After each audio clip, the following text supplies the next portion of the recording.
ভাবুন তো একবার, আপনি 22,000 ফুট উচ্চতায় একটি বিশাল টহল বিমানের ভেতরে বসে আছেন, সমুদ্রের নীল পানি নিচে চিকমিক করছে, আর ঠিক তখনই রাডারের পর্দায় একটা বিন্দু জ্বলে ওঠে, দ্রুত গতির সোজা আপনার দিকে ধেয়ে আসছে, প্রতি মিনিটে 10 নটিক্যাল মাইল গতিতে।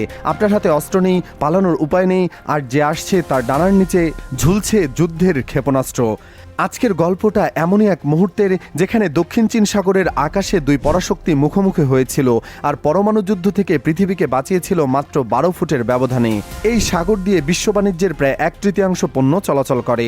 চীন দাবি করে এই পুরো সাগরটাই তাদের। আন্তর্জাতিক আইন বলে এটা আন্তর্জাতিক জলসীমা। আমেরিকা বলে আমরা যেখানে খুশি উড়ব, কারণ এটা কারো একার নয়। আর চীন বলে তোমরা আমাদের বাড়ির উঠোনে উকি দিচ্ছ। এই টানাপোড়ানের মাঝখানে হাইনান দ্বীপ, চীনের নৌবাহিনীর সবচেয়ে সংবেদনশীল ঘাঁটিগুলোর একটা এখানে লিংশুই বিমান ঘাঁটি। এখান থেকে চীনের পারমাণবিক সাবমেরিনগুলো গভীর সমুদ্রে বের হয়, আর আমেরিকা ঠিক এই এলাকাতেই টহল দেয় সেই সাবমেরিনগুলো খুঁজছে।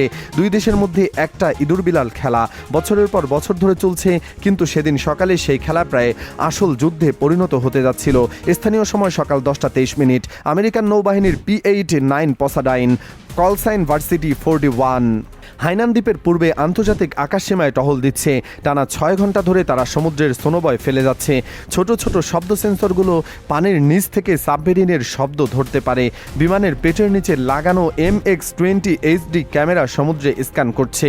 পেছনের সারিতে অ্যাকোস্টিক অপারেটর হেডফোন কানে পানির নিচের শব্দ বিশ্লেষণ করছে। রুটিন মিশন, একঘেয়ে কাজ। কিন্তু তখনই বিমানের AN/API-10 রাডার একটা ফাস্ট মুভার ধরল।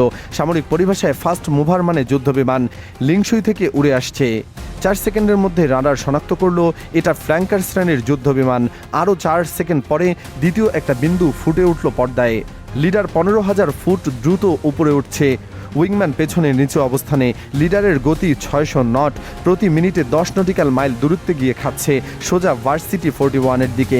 মিশন কমান্ডার সামনের ককপিটে জানালেন, সিদ্ধান্ত নেওয়া হলো বিমান কোর্স ধরে রাখবে, সোনোবয় ফেলা চলবে, কাজ থামবে না। 6 মিনিট পর লিডার ফ্র্যাঙ্কারটা ভার্সিটি 41-এর বাম ডানার পাশে এসে দাঁড়ালো। মাত্র 500 ফুটের পার্শ্বিক দূরত্ব, যেন আসবাবপত্রের একটা টুকরো। স্থির অনর একেবারে গায়ে এসে জুড়ে বসেছে।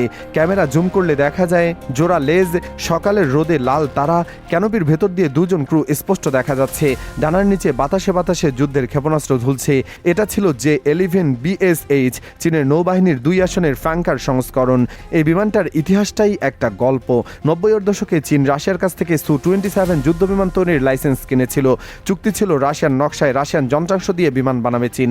কিন্তু বেইজিং যা করলো তা হলো বিমানটাকে পুরোপুরি খুলে ফেললো। প্রতিটা যন্ত্রাংশ নিজেরা বানিয়ে ফেললো, রাডার বদলালো, অস্ত্র বদলালো, অ্যাভিওনিক্স বদলালো। শেষ পর্যন্ত রাশিয়ান জিনিস বলতে থাকলো শুধু বিমানের বাইরের আকৃতি।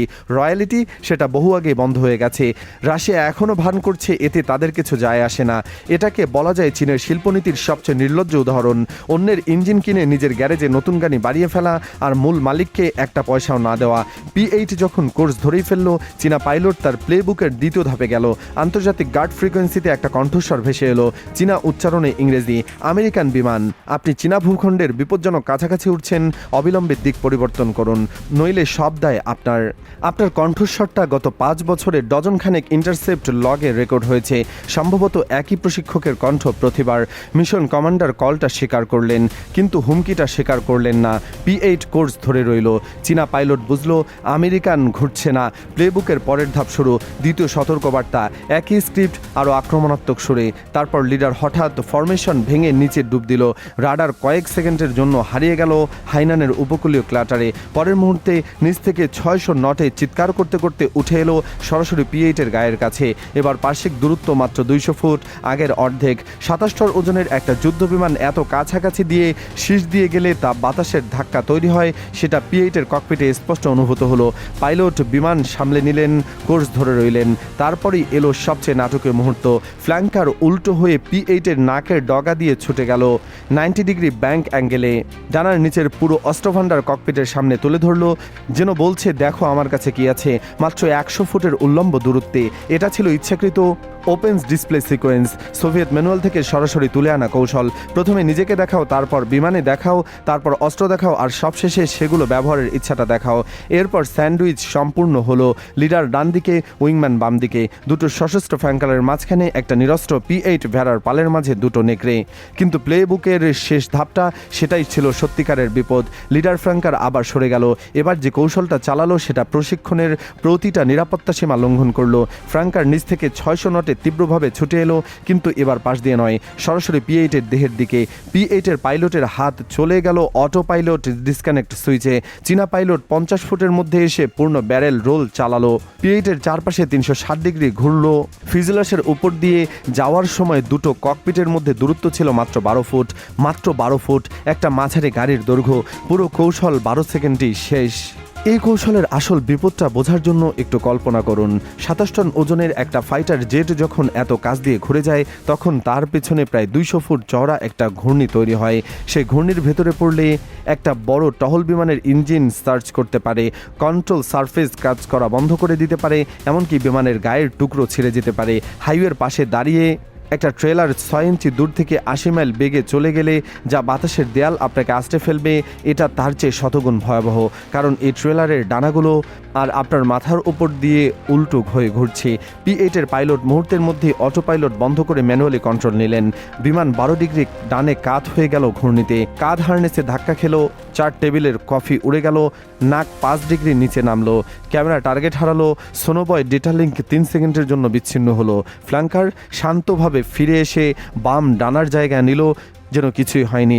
রেডিও আবার জীবন্ত হলো।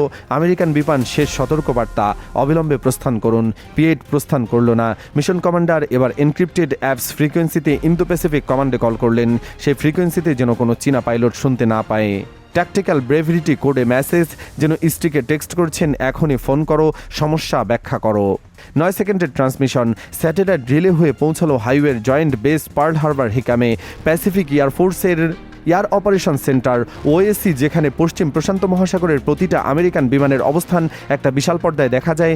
কোন বিমান কোথায় কতটুকু জ্বালানি আছে, কি অস্ত্র বহন করছে, সব এক নজরে। সিনিয়র কন্ট্রোলার পর্দায় দেখলেন দক্ষিণ চীন সাগরের উত্তরাংশে ডিভা 1 নামের একটা B-52 বোমারু বিমান উঠছে উপস্থিত টহলে। তার স্কট পোকার 1 এবং পোকার 2 দুটো F-15E স্ট্রাইক ইগল দুজনের পশ্চিমে একটা KC-135 ট্যাঙ্কার থেকে জ্বালানি নিচ্ছে। ভার্সিটি 41 দূর থেকে 280 নটিক্যাল মাইল নিউ ইয়র্ক থেকে পিটার্সবার্গের সমান সুপারসনিক গতিতে 22 মিনিটের পথ। প্রশ্ন হলো, 22 মিনিট কি যথেষ্ট দ্রুত? সেটা নির্ভর করছে চীনা পাইলট পরবর্তী 60 সেকেন্ডে কী করবেন তার উপর। কন্ট্রোলার সিদ্ধান্ত নিলেন পোকার ফ্লাইটকে রিটার্সকিং ওয়ার্ডার গেল, কিন্তু ডিভা 1কে অরক্ষিত রাখা যায় না। সেটাও সমাধান হলো মুহূর্তে। ফিলিপাইনের বাসা এয়ারবেস থেকে দুটো F-15 হালকা যুদ্ধবিমান উড়ে এলো এবং 14 মিনিটের মধ্যে B-52 এর পাশে জায়গা নিল। আমেরিকানদের দুবার অনুরোধও করতে হলো না। ভিডিওটি ভালো লাগলে লাইক আর সাবস্ক্রাইব করুন, আর কমেন্টে বলুন আপনার কি মনে হয় এই ধরনের বিমানের সংঘর্ষ একদিন সত্যিকার যুদ্ধ শুরু করে দিবে।